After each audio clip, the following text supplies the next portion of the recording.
It's an exciting time. I mean, Time Inc. has always had pretty iconic brand portfolios, but now across the entirety of the organization, we have a strategy that will allow us to create what I think was called earlier, native original content. We're going to look to build original video. We're going to surface it differently, add additional functionality to greater depth of consumer experience.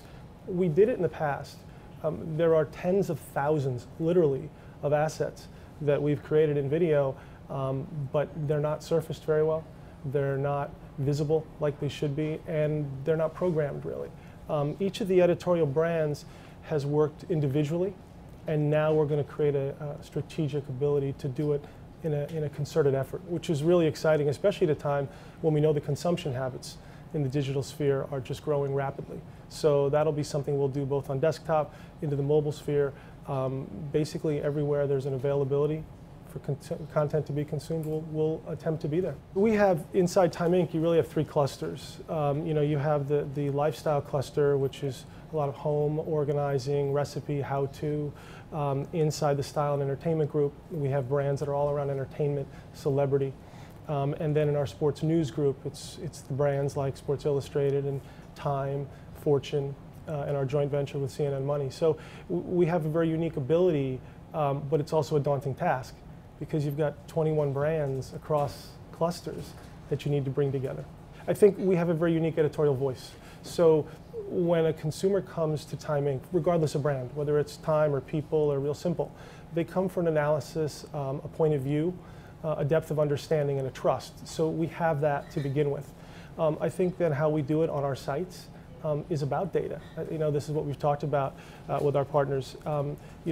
We have not done as good a job as we want to do to create metadata around our content so that it surfaces. I think we need to do a better job of positioning players on site. I know before me we were talking about player positions. We need to let people know that they can create a habit of viewing content with us. That's currently not a habit you find in our portfolio.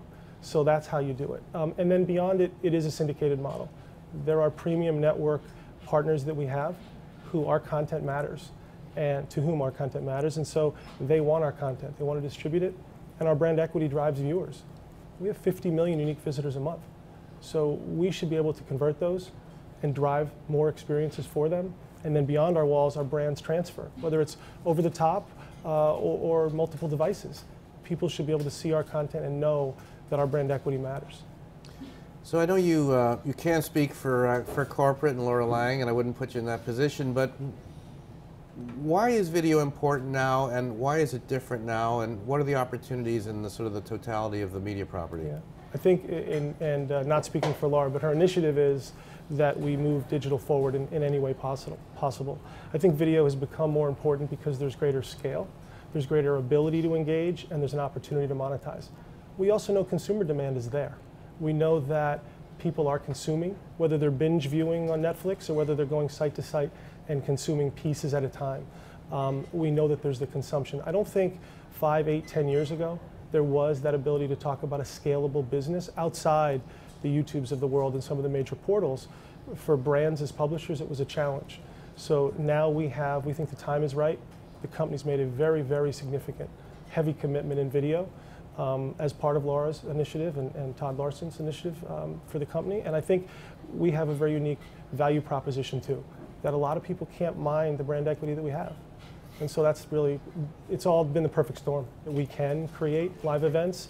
We do a lot of tentpole product all through the year. We have the Time 100. We have major events in all the clusters. So that's part of it. I think from a social ability, social activation, we also can look to more of a live ability to create consumer experiences together.